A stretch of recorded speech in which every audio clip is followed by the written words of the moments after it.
front of you. And she's here to talk about the meaning of Ahimsa, thank you. She wrote it down for me as well.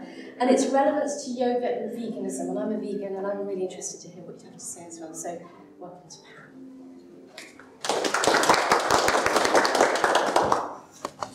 Who remembers the first time they came across yoga? I was about 21 and I was living in a squat in Notting Hill Gate at the time. And that was well before Notting Hill Gate was this sort of like trendy, sort of like rich, affluent area. It was kind of like quite scuzzy. Scuzzy to the effect that the room that I moved into in the squat had been used as a kitty litter room, so it was full of kitty poop. So moving in, I had to remove this carpet with all the kitty poop. However, I was very happy there. And I had this friend at the time who was Brazilian. She was an aromatherapist, which is like a very advanced when I was 21, like hardly anybody had heard of aromatherapy. She came over one day and she's like, I've got something to tell you about. I'm like, okay, what? And she said, there's this thing that you can do, this exercise. And if you do it, you're never going to get old. Oh, signed up. So she showed me this series of sort of like movements, and that was sun salutations. That was my introduction to yoga, and clearly something stuck because I've been doing yoga on and off ever since then. And I've done, I've done so many different styles. I'm not a teacher, by the way. I'm not a sort of like a yoga teacher. I'm just a practitioner. So I've done loads of different styles in sort of like, community halls and, I've done the yin yoga. Anyway, my yoga journey has encompassed all different sorts of styles, and many, many decades. But one thing that it never included until about 6 years ago was being vegan. Because for most of the time that I was doing yoga, I was absolutely not vegan. It didn't even cross my mind to be vegan. It didn't even cross my mind that it was an issue at all. I was just happily doing whatever style of yoga that I was into at the time, and it would be like, that's it. The yoga for me was ending on the mat. And I think this is how it is for a lot of us who are doing yoga nowadays. Because yoga, the way it's presented to us as Western people, is very much, you can sort of have this pick and mix approach to it. You can do yoga with babies, you can do hot yoga, you can do yoga with crystals. One of the teachers here was doing a hard house or deep house yoga, which I would have actually loved to have gone along to. But the notion is that you can have all these sort of like different pick and mix approaches to yoga, and that it's just about the physical asanas. It's not any more than that. And of course that is fundamentally different from the reality of what yoga is, because fundamentally it's a spiritual development system. Okay? And somebody who speaks really well about this is BKS Iyengar. He's got this fantastic thing that he says, which is that yoga is a subject with a well-defined philosophy, grammar, and goals. And it epitomises Indian spirituality. Do we all know who BKS Iyengar is? Yeah. So he's the person that founded Iyengar Yoga and passed away recently, about 4 or 5 years ago. So he's written a book called The Core of the Yoga Sutras, where it goes into the spiritual side of things. And I've been looking at this book and looking at other sort of like sacred texts recently, Hindu texts.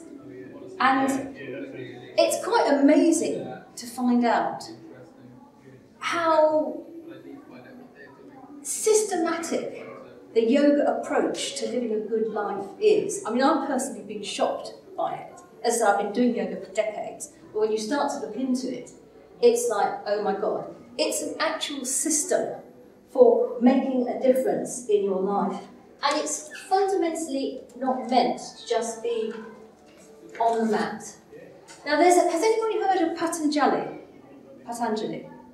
Right, so the authority, yoga was first written about 2,600 years ago in the Upanishads. So that's how long it's been going. And one of the writers, all that time ago, the authority, is Patanjali, the Yoga Sutras of Patanjali. So Patanjali says, by gaining experiential knowledge through yoga, the aspirant must use this wisdom in daily life, in day-to-day activities, as well as sharing with his fellow beings. And this word beings comes up a lot of time. This is all translated from the Sanskrit. The Gita says, people who are on the path of wisdom are immersed in the well-being of all beings. So the way that the yoga teachers in those days were thinking was not about people and animals. They were talking about the well-being of all beings. So it was a bit like the Buddhists had this notion of sort of like loving kindness, which is supposed to be going out to all beings. And this is how the yoga teachers and the sages in the past used to see yoga. It was very much applying to all beings.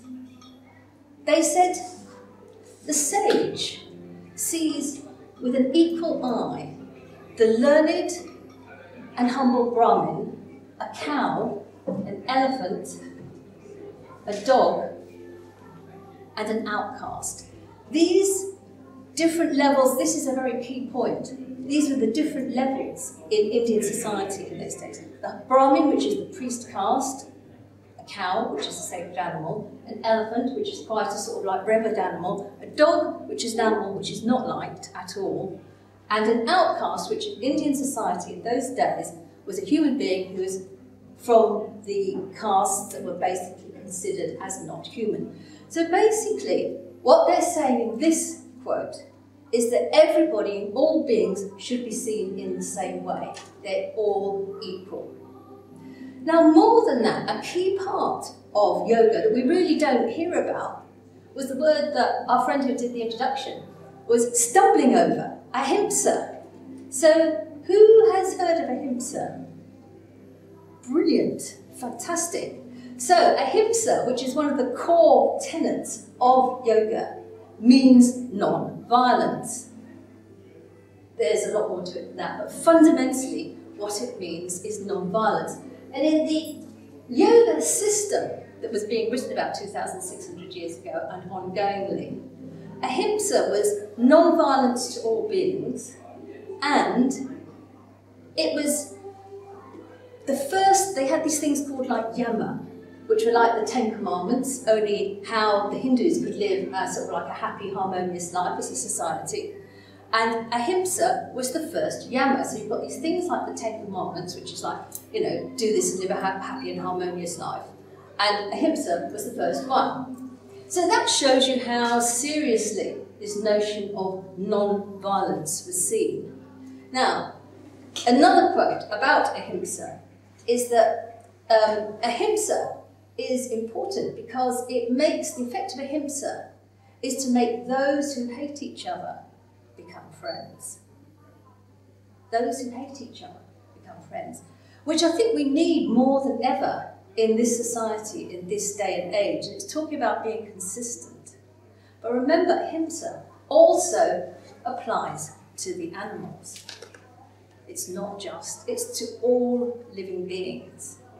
And the Hindu scriptures believed that animals, non-human beings, all had a soul, the Atman, they called it the Atman. So these are all kind of really important reasons to think about our yoga practice and what it actually means. Now, as I said, for decades when I was doing yoga, I didn't really think about any of this at all. But what happened that changed all of this is that I was introduced to veganism by a yoga teacher in Penang, in Malaysia. Her name is Suzanne. We were meeting for lunch one day over, it was the Nanda Bhavan, and it was like dosas. She said, I've got something to tell you. I'm like, what? She said, I've got vegan. So she said, I've got plant-based. And the husband says, vegan, like that, because he's northern and very sort of like stern. And she was sharing how she'd gone plant-based, basically for health reasons. So she wanted something to lose a bit of weight. So she said, just sort of like off the cuff, well, you should too. So I think I was vegetarian at the time, as maybe some people here are. And I thought, okay, I'll just do a bit of research. I went onto Facebook, and I was kind of like gobsmacked, really, by what I started to see, you know, from the average person's sort of like perspective. Suddenly, I'm seeing images, film images of a farmer stuffing his hand into a cow's rectum. And this is part of the sort of like the industry standard procedure. So then they can shove the artificial insemination thing up her vagina. This is industry standard. Because one of the things that I didn't realise then as a vegetarian, and drinking my sort of like, you know, healthy milk and my healthy yogurt and my tasty cheese, was that why do cows produce milk? Well, if you've ever done any vegan outreach, you will be surprised that people like myself, a lot of people like myself, had no idea that cows have to be pregnant to produce milk. I'd never thought about it. So suddenly I'm seeing these sort of like images of sort of like people shoving their arms into cow rectums, and as I said, it's totally industry standard, of baby calves being sort of like separated from the mums, and the calves and the mums crying. You know, then I'm seeing sort of images of eggs. You see eggs, you just think that's just an egg, isn't it? There's no problem with an egg. And then suddenly you're seeing this massive conveyor belt with people sort of like separating the male and the female, sort of like chicks. That one day out they're yellow and they're cheeping like this. And the males are carried on the conveyor belt. Has anybody seen these videos? And where are they going? Are they going to the happy male chick retirement home where they'll frolic in the grass and play in the sun? And be Grinders, aren't they? The grinders. They're going to be macerated alive. So one moment they're sort of like happy fluffy chickens, the next minute they're coming out as a bloody gooey mess. So I saw the cows, those are the fundamental things that changed me from being like non-vegan to vegan. And I very viscerally got the whole kind of violence side of things. And then, as I continued to do my sort of like yoga classes, as a vegan, then you start to want to sort of like maybe talk to people about, you know, the whole sort of vegan-y thing. And the second set of classes I was going to, we'd do our yoga and then we'd have a lunch. And the lunch tended to be some sort of like plant-based meal. And it seemed like a really good opportunity to talk about eating, you know, what people are eating, whether they're vegan or are they not vegan. So what I found when I did those talks, I don't know if anybody here has tried to have the sort of the vegan talk with other yoga practitioners, was really not a lot of interest. Really not a lot of interest. It's like we leave our yoga on the mat. You know, that's how it is. And it was increasingly frustrating to me. And I think it comes from this sort of like this pick and mix approach to yoga that we can have, as I said, the yoga with all different kinds of yoga, and we don't need to think about the spiritual side of things. As I said, when I started yoga, and for most of my yoga life, I wasn't really thinking of anything other than the positions and asanas on the mat. And that was fine, I enjoyed it, and that was really good. And that is what the Western culture tells us that yoga is all about. You know, that and sort of like, you know, buying nice little outfits and buying expensive mats and buying those little beanie bags that you can put over your eyes, and it's all that sort of like amazing stuff. Or maybe going on quite expensive holidays to do yoga in sort of like sunny places. But it doesn't really encourage us to think about being congruent with the practice that we do and, you know, our lives outside the mat. So this is another quote from Patanjali. He says, by gaining experiential knowledge through yoga, the aspirant must use this wisdom in daily life, in day-to-day activities, as well as sharing with his fellow beings. But people struggle. We all know that people struggle to take this message on board, and it seems surprising. I've talked to Buddhist people as well. Anybody that's got any sort of like a spiritual bent still can struggle with the concept of being vegan, because it's challenging at a very fundamental level how we see ourselves as human beings. It's challenging the human supremacist notion that we as human animals are infinitely better than other animals, and therefore we can do whatever we want to do with them. And that's why people, even if they've got a quasi-spiritual bent or a genuine spiritual bent, struggle with it. And again, B.K.S. Iyengar came out with this fantastic quote about this.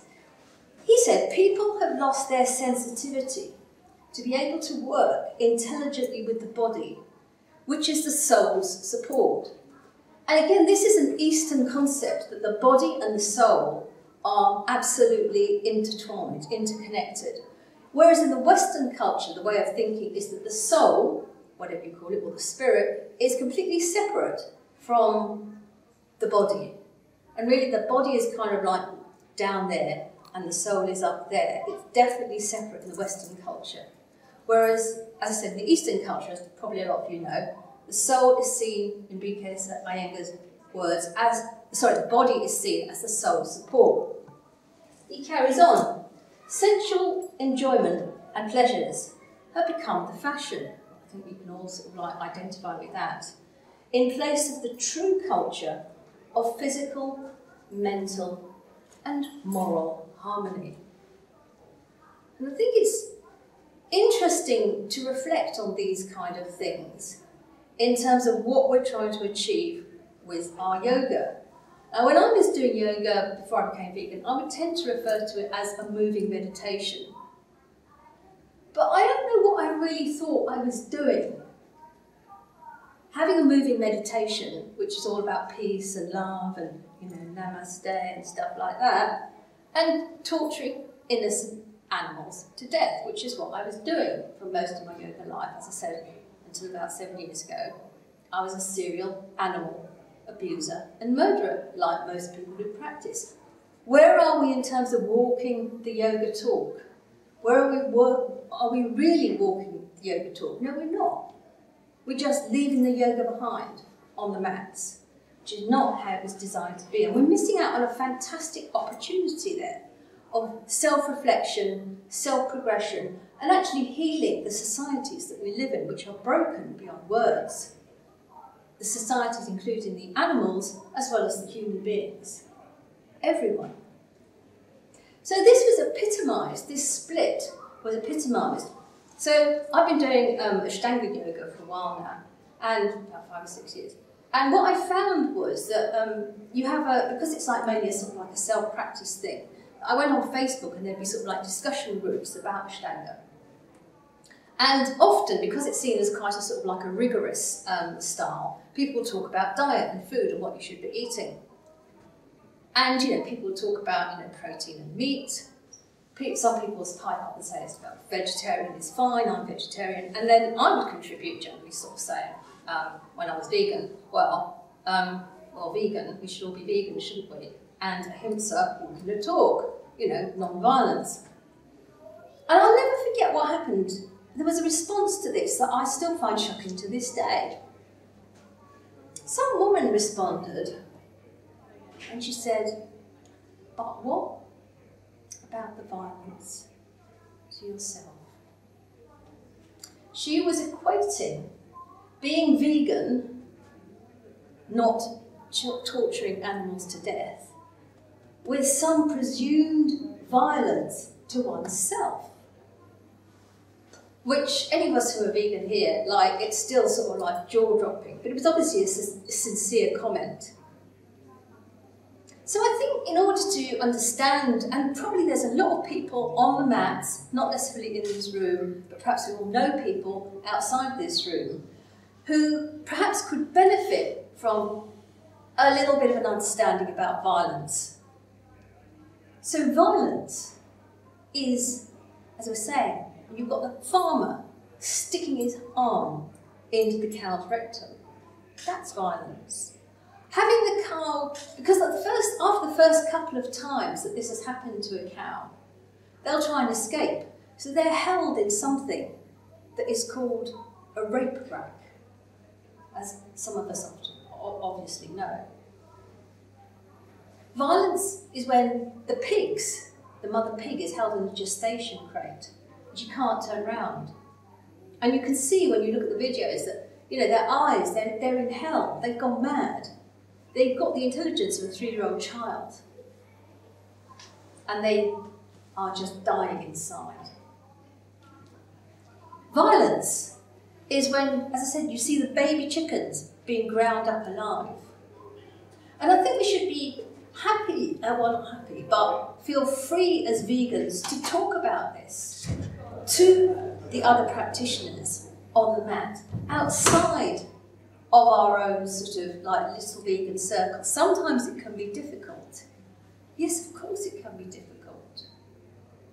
But we owe it to the animals. Let's look at the violence that happens with fishing, with these great big trawlers, the factory ships that basically destroy the fish in the oceans. And for every £1 of animal flesh, marine animal flesh that is consumed, £5 is thrown out back into the ocean, dead and dying as bykill. Let's look at the violence of the climate change implications of animal agriculture. Because animal agriculture, the animal death industry, is the biggest contributor to catastrophic climate change. That's violence. You know, with temperatures going up to 50 degrees Celsius in places like India and Pakistan, you know, with floods, we all, you know, this is happening now. This has been happening for years. This is the violence that we need to be thinking about, that we don't want to be part of as vegans and as people who are vegan who are talking to their friends who are not vegan. And I'm not saying it's easy, but it's really important. What about the violence that is the species extinction that is caused by animal agriculture? 70% of biodiversity loss is caused by animal agriculture, the animal death industry. Let's be clear about what's going on in our planet. Now, as conscious people, we're doing yoga, so perhaps we might assume that we're a bit more conscious than the average person in the street. We would hope we are. You know, and there's always room for anybody to grow and learn more. But these are the sort of issues I think that we need to be sort of bringing, not that we need to think about them on the mat, but when we're doing our asanas and when we're doing our meditation, we need to really integrate who we want to be with the spiritual progression that yoga is all about. Yoga is like a ladder, yoga is a system. As I said, B.K. Iyengar was saying that yoga is a philosophy with its own grammar and its goals. And by walking the talk, we can make an impact not just on ourselves, but on society. Now, we may not want to do this, or we may, but I'm hoping that by just exposing this subject, we can all perhaps feel a little bit more empowered to go and have those conversations that otherwise we might not, because it is difficult, you know.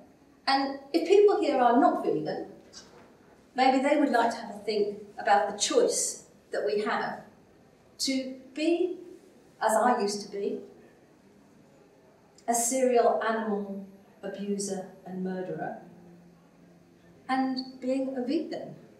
I mean, it really is that simple. And people talk. Gandhi had this great quote, which was, "Be the change that you want to see." And being the change that we as vegans want to see, doesn't just mean being vegan. It means speaking out. It means taking action. That's what Gandhi was all about. Gandhi was basically practiced karma yoga. So that's being active in the world. He wasn't sort of like into asanas, but he was into the whole sort of like, you know, changing his whole sort of like inner being and spirituality. It was amazing what he did. You know, went celibate, although he was married. You know, he was constantly working on himself. This is what the person that is into yoga has the opportunity to do. It's an opportunity. It's a gift that we all have. So that's kind of where I am in terms of sort of like sharing this with you. Somebody's flagging up noises. You know, that we want to be the change that we want to see, and that may mean speaking out in a way that doesn't feel perhaps comfortable or natural. So I'm representing a group called Animal Justice Emergency today. It's a local Bristol group, and we do sort of like animal activism. We're interested in sort of like talking about reframing the conversation so that veganism is not seen as just what you eat. It's seen as a moral choice. I mean, I've already had a few conversations outside, with non-vegans who are sort of like, yeah, it's so difficult, you know, diet, sort of like when you go outside. And I'm like, it's an ethical, moral decision. So that is kind of one of the things that we do. But also, since it's a new group, people can sort of like come along and, you know, if they want to say, get involved in a bit of design work or give talks or what their particular thing is, you know, we welcome that. We have regular meetings, weekly meetings, once a week.